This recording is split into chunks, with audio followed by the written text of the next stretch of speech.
You did everything they asked. You stayed late. You took on the extra project nobody wanted. You answered emails on vacation, your phone a glowing leash tethering you to a mission you were told was your own. You poured your youth, your energy, your very soul into the company, believing the speeches, the posters, the promises. The promise that loyalty, hard work, and sacrifice would be returned in kind. You saw yourself as a pillar, a vital part of the corporate family. And then it happened.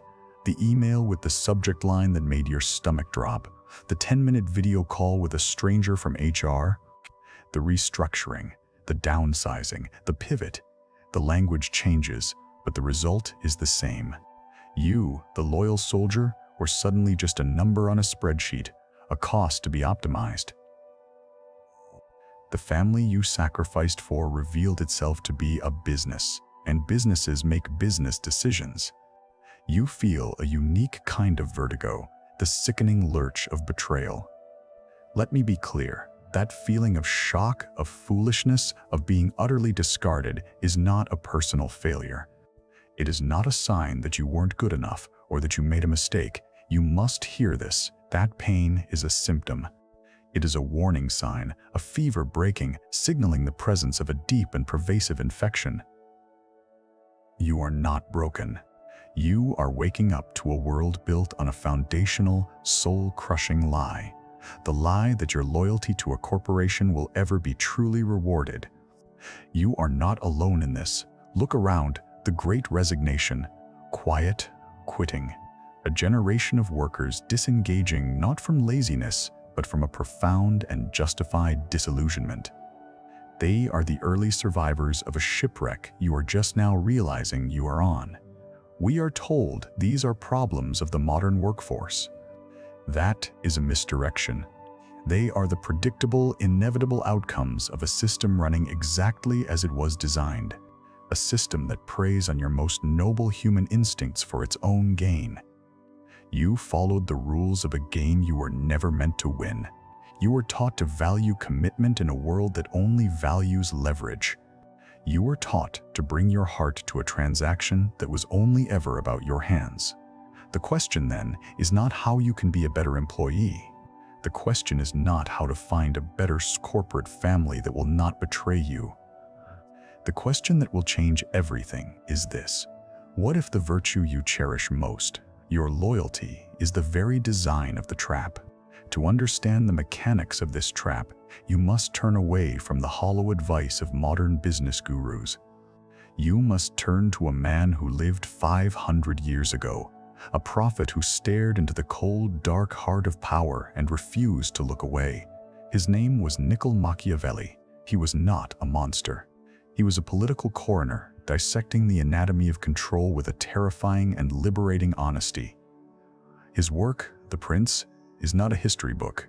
It is a warning manual for the world you now inhabit. Machiavelli's core revelation is brutal in its simplicity. The prince, the ruler, the CEO, the power broker, does not operate on the basis of morality, affection, or gratitude. He does not reward loyalty. He rewards utility. Your value to him is not measured by your past sacrifices, but by your present and future usefulness to his goals. The moment your utility wanes, or the moment a more useful, cheaper, or more convenient option appears, your loyalty becomes a historical footnote, a sentimental burden to be discarded. You think this is too cynical? Look at your own experience. That project you poured your life into for 2 years? Once it launched, your specific expertise became obsolete. Your utility plummeted. You were no longer the indispensable hero. You were a high salary cost associated with a completed mission. Your loyalty meant nothing. You were thanked, perhaps given a small bonus, and then silently marked for the next round of restructuring. It's not personal malice, it's Machiavellian logic. This isn't a failure of leadership, it's the definition of modern leadership. The system demands it. The prince must ensure the survival and prosperity of his state, the corporation. To do this, he must be feared more than he is loved. Why? Because love, like loyalty, is fickle and depends on the goodwill of others. Fear is based on a predictable consequence. Your unspoken fear of being fired, of becoming irrelevant, is a more reliable motivator for the system than your love for the company's mission. You are told, bring your whole self to work. This is the most dangerous part of the deception. It is a Machiavellian masterstroke. Because when you bring your whole self, your identity, your hopes, your need for belonging, you are handing the prince the keys to your soul. You are giving him leverage over not just your finances, but your very sense of self-worth. Your layoff is no longer a severance of a contract. It is an existential crisis, a public shaming, an invalidation of you as a person. You do not have an engagement problem. You have a utility management problem. You were not laid off because you failed. You were laid off because your role was programmed to become redundant. The system is not broken. It is working perfectly. It is a relentless, unsentimental engine for extracting the maximum utility from human resources for the minimum possible cost and commitment. The warm, fuzzy language of family and mission is the lubricant that keeps this cold engine from seizing up with human dissent. Think of the praise you received. Was it for your character, your integrity, or was it for the late night you pulled to save a deadline? Was it for the weekend you sacrificed to fix another's mistake? You were praised for your utility? You were rewarded for demonstrating your willingness to be used beyond the boundaries of your contract. Each time you accepted that praise as a substitute for real reward, like time, autonomy, or proper compensation, you tightened your own chains. You taught the system it could have your loyalty for free. Machiavelli warns the prince that mercenaries, soldiers who fight for pay, are unreliable, but he also understands them. They are transactional. He fears auxiliaries, troops loyal to another power, even more. But the most dangerous and exploitable soldier of all? The one who fights for love, the one who believes in the flag so much they will die for it without asking for anything in return. You were trained to be that soldier. To see a paycheck as a secondary benefit, not the primary purpose of the exchange. The entire architecture of modern corporate life is a testament to this principle. The performance review is not a tool for your development. It is a ritual to document your utility and justify future decisions. The team-building exercise is not to build friendship. It is to increase collaborative efficiency. The open office is not for transparency. It is for surveillance and the subtle pressure of conformity. You are inside a perfectly designed machine. Seeing the design is the first step toward dismantling its power over you. But the lie goes deeper. It's one thing to understand the cold mechanics of power. It's another to understand why you, an intelligent, aware person, walk so willingly into the cage. Why does the corporate family illusion feel so compelling even when a part of you knows it's false? The deception is not just external, it has been internalized. To see this layer, we must call on an even more radical prophet, a man who saw the bars of the cage everywhere. His name was Diogenes the Cynic. He was an ancient Greek philosopher who chose to live in a clay jar on the streets of Athens. He did this not because he was mad, but as a form of extreme performance art. His mission was to expose the absurdity of social conventions. He believed that society, with its rules, its manners, its definitions of success, was a prison for the human spirit. He walked through the marketplace in broad daylight with a lit lantern, and when asked what he was doing, he replied, "I am looking for an honest man." If Diogenes were to walk through your office today, lantern in hand, what would he see? He would see people performing professionalism. He would see the ritual of the morning stand-up, the jargon-filled incantations of a strategy meeting, the forced smiles at the company happy hour. He would not see a family. He would see a tribe of actors, each playing a role, terrified of breaking character. He would see that the conventions of the workplace are designed to suppress your authentic self in favor of a compliant, predictable employee self. The lie of the corporate family works because it hijacks a deep, legitimate human need, the need to belong. We are tribal creatures. We crave community, shared purpose, and identity. The modern world has dismantled many of our traditional sources of belonging: the tight-knit neighborhood, the multi-generational family home, the local religious center. The corporation has stepped into this vacuum, offering a pre-packaged artificial substitute. "Join us," it whispers, "and you will find your tribe." This is not belonging, it is branding. The company swag, the values on the wall, the mission statement, these are the tribal markings of an artificial clan. Diogenes would call these things defaced currency. He understood that when you accept the definitions of others, you give them power over you. When you allow your job title to become your identity, when you adopt the company's mission as your personal purpose, you are trading the gold of your own soul for the painted wooden coins of the corporation. Think of the language. We're a team. We're a family. We're all in this together. This is a hypnotic incantation. It's the language of inclusion used for the purpose of extraction. A family supports its members unconditionally. A corporation supports its employees conditionally based on their performance and utility. By conflating the two, the system makes you feel guilty for setting boundaries.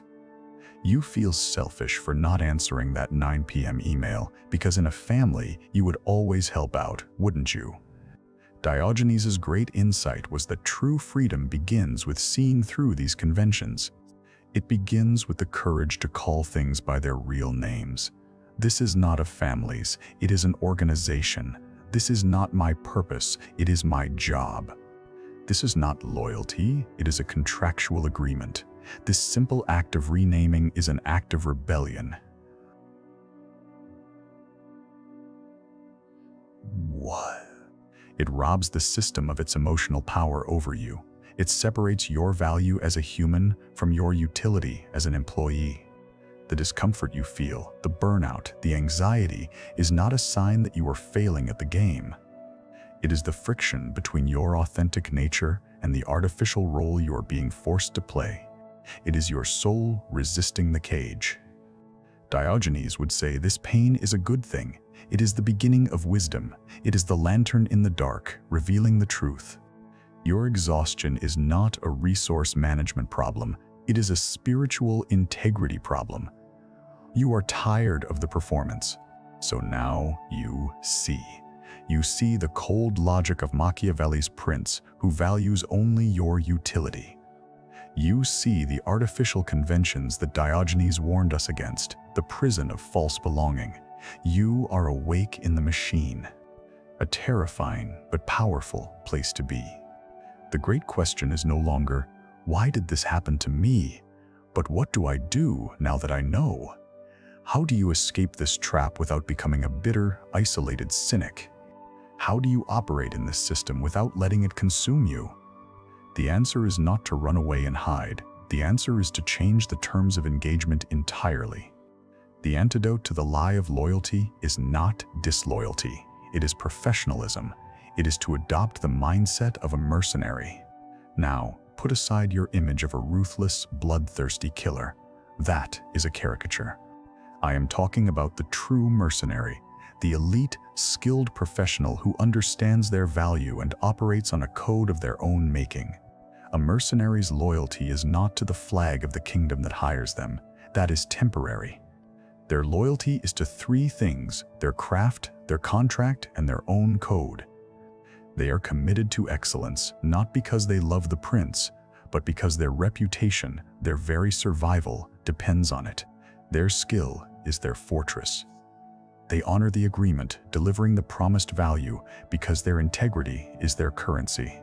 They walk away when the contract is done or the terms are violated, because their freedom is their ultimate prize. This is how you must learn to see your career. Your craft is your skill set, your programming, your marketing, your design, your management. You must sharpen it relentlessly. Become so good they can't ignore you. This is your sword. Your loyalty is to the excellence of your work, independent of who currently pays for it. You deliver high-quality results, not for a pat on the head, but because you are a professional, and that is what professionals do. Your contract is your boundary. You must learn to see your employment agreement not as a sign of belonging, but as a clear, cold, transactional document. It defines the scope of engagement, what you will deliver and what you will receive in return. Time, money, resources, autonomy. You honor your side of it with precision, and you must, with equal precision, enforce their side. The work stops when the contract says it stops. The extra demand requires a renegotiation, not a donation of your life. And most importantly, your own code is your sovereignty. This is your non-negotiable set of principles. Perhaps it is, I do not work weekends, or I do not sacrifice my health for a deadline, or I will not engage in office politics, or my family comes first. It is something you bring with you. It is the constitution of your own inner kingdom. A mercenary with no code is just a thug. A professional with no code is just a tool. You don't need a time management problem. You have a meaning management problem. The mercenary mindset solves this. Your meaning and identity are no longer outsourced to your employer. They reside in your craft, your integrity, and your freedom. You become like a freelance agent, a consultant, even if you have a full-time job. The job is a project, a mission. It is not your life. This detachment is not coldness, it is clarity. It is the only way to engage with the system without being devoured by it. When the layoff comes, the mercenary is not shocked or betrayed. They are prepared. The contract has ended. The mission is over. They pack their kit, collect their final payment, and seek a new engagement where their skills are valued. There is no existential crisis because their identity was never tied to that specific flag. They are not a former vice president of synergy at Omnicorp. They are a master strategist, a builder, a problem solver whose journey continues. Adopting this mindset is an act of profound self-respect.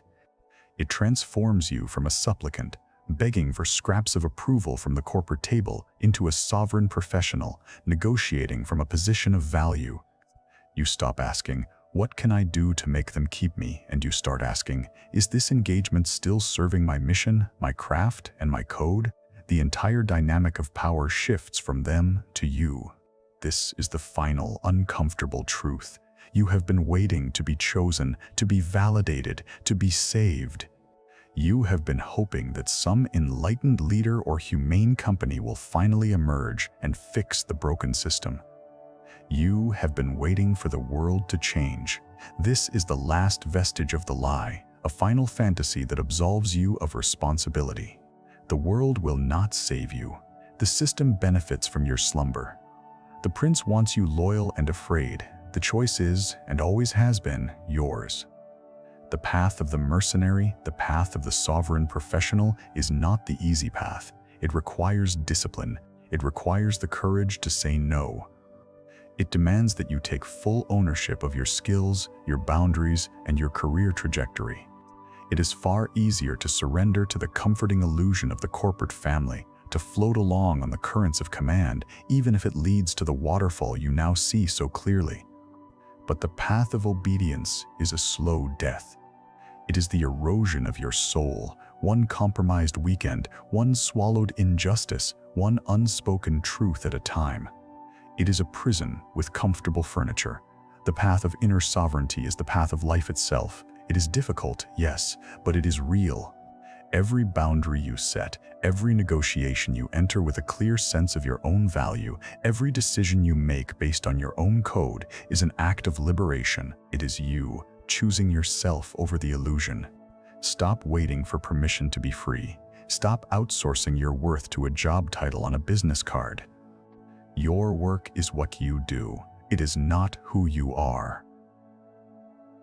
Your real life, the one filled with meaning derived from your own principles, relationships, and passions, is waiting for you.